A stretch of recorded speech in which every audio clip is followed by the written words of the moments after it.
Ethan never talked about money, not with friends, not with family, and definitely not with himself. But the night everything cracked open, he was standing in a checkout line, palms sweating, praying one thing. Please, just let the card go through. He wasn't broke, but he was terrified of finding out whether he actually was. The cashier said, "Try again." His chest tightened. The people behind him sighed. He forced a smile like nothing was wrong, paid with a different card, and walked out pretending he didn't feel like he'd been punched. What he didn't know was that this tiny moment would expose the truth he'd been running from for years. The truth that would later save him. Because Ethan wasn't afraid of being poor. He was afraid of knowing where he stood. He avoided checking his balance. He avoided opening bank alerts. He avoided logging into anything that could confirm the sinking suspicion he carried every day. Going to be okay. I'm messing up, and everyone's going to find out. Money anxiety wasn't loud. It was silent, constant pressure. A background hum that followed him everywhere, into conversations, into work, into sleep. And then one night, alone in his apartment, he stumbled on a message from his bank. He froze. He didn't open it. He just stared at it, and something strange happened. It wasn't fear anymore. It was shame.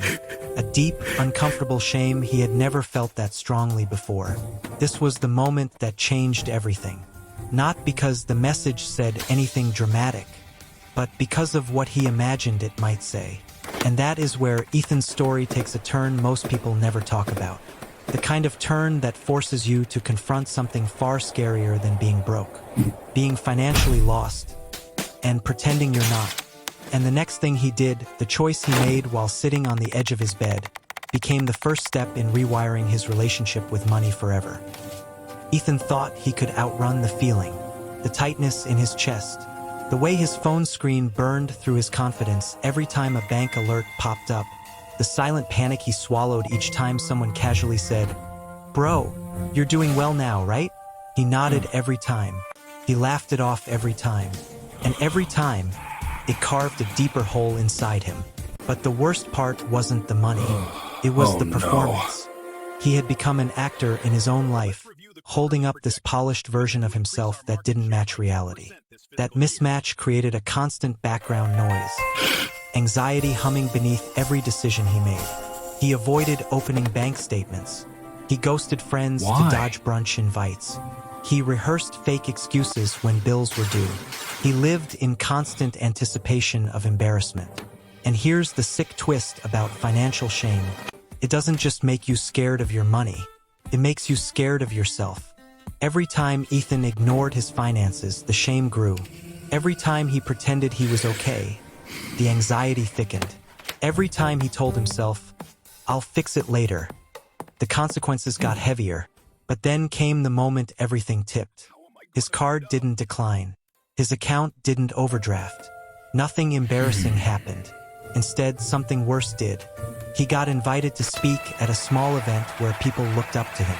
He walked in, smiling like a person who had it all figured out. They treated him like someone financially stable, someone mature, someone dependable.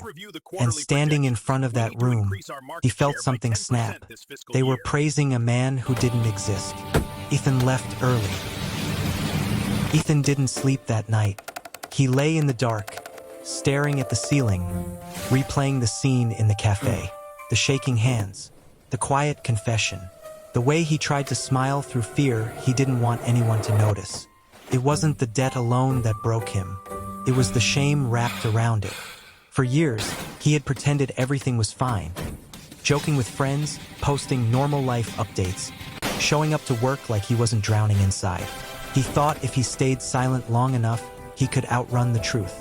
But silence is expensive, and pretending costs more than money. By morning, he still hadn't eaten. His mind kept looping through one terrifying question. What if this is the rest of my life? If he let anyone get too close, they'd see the cracks. So he avoided people, ignored calls, declined invitations. Financial shame had turned him into a ghost walking around in his own life. Yet that morning, something shifted. As he prepared to leave for work, eyes red, shoulders heavy, he noticed a folded sticky note on his desk. He didn't remember writing it, but it was in his handwriting. It said, "You can't fix what you refuse to face." He stared at those words for a long time. Then he opened his laptop and logged into his bank dashboard, something he had avoided for months. His chest tightened as the numbers loaded. The negative balance, the overdue bills, the ignored emails from lenders. For a moment, he almost closed everything and pretended again. But then he remembered the moment in the cafe. The breaking point he didn't see coming. There was no going back to the old version of himself. Not after last night. He exhaled slowly, cracked knuckles trembling over the keyboard, and whispered, "Okay, no more running." And just as he was about to make his first move, something unexpected happened. A notification popped up on his screen. A message from someone he hadn't heard from in years. And what it said would change everything. Ethan stood in the cold evening air, hands buried in his pockets, replaying the morning in his mind. The confrontation, the shame, the crack in the mask he'd worn for years. For the first time in a long time, he wasn't angry, he was terrified. Terrified that his entire identity had been built on borrowed confidence and hidden panic. He walked home slower than usual, noticing how every little sound, traffic, footsteps, the buzz of shop signs, seemed louder than it should be. That's what happens when your mind is drowning. The world outside starts to echo what's happening inside. When he opened his apartment door, he half expected silence. Instead, something strange happened. The place felt different. Not physically, nothing had moved, but emotionally, as if the room finally stopped pretending he was okay too. He sat at the edge of his bed and stared at the stack of envelopes he'd been ignoring for months. He never opened them. He couldn't. Bills, overdraft notices, reminders, all the things his curated image refused to acknowledge. But tonight, something inside him snapped. He reached for the first envelope. His hands shook so badly, he ripped it open crookedly. Then another. Then another. 15 envelopes in. Ethan felt like someone had punched a hole through his chest. The reality he had avoided was uglier than he imagined. He wasn't a little behind. He wasn't going through a phase. He was drowning. But here's the twist. Beneath the panic, beneath the guilt, beneath the humiliation, he felt relief. As if finally telling the truth to himself loosened a chain he didn't even know he had been dragging. Then he saw one letter that looked different. Not a bill, not a warning. A simple handwritten note from his father from years ago, tucked between the pile by accident. He opened it. 4 lines, that's all. But those 4 lines hit harder than every bill combined. And what those 4 lines said would change everything Ethan did next. Ethan didn't speak for a long moment. He kept his eyes fixed on the street outside, people rushing, living, pretending. Then he turned back to Jordan. "I thought money anxiety was about being broke," Ethan said quietly. "But it's really about feeling alone with your mistakes." Jordan nodded. "And financial shame grows in silence. That's why it controls you. The only way out is exposure. Honest, uncomfortable exposure." Ethan sighed. "So what now?" Jordan leaned forward. "Now you rebuild with intention, not out of fear, out of clarity. Start with 3 steps." Ethan raised a brow. "First," Jordan said, "face the numbers. Not emotionally, not dramatically, just factually.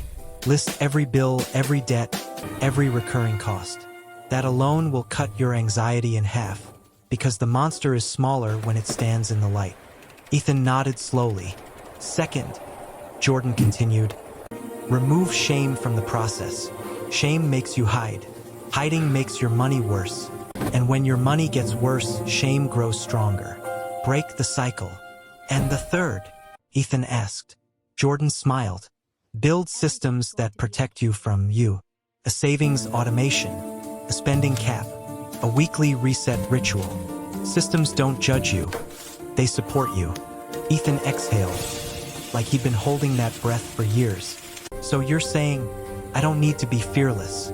I just need to be honest." Exactly.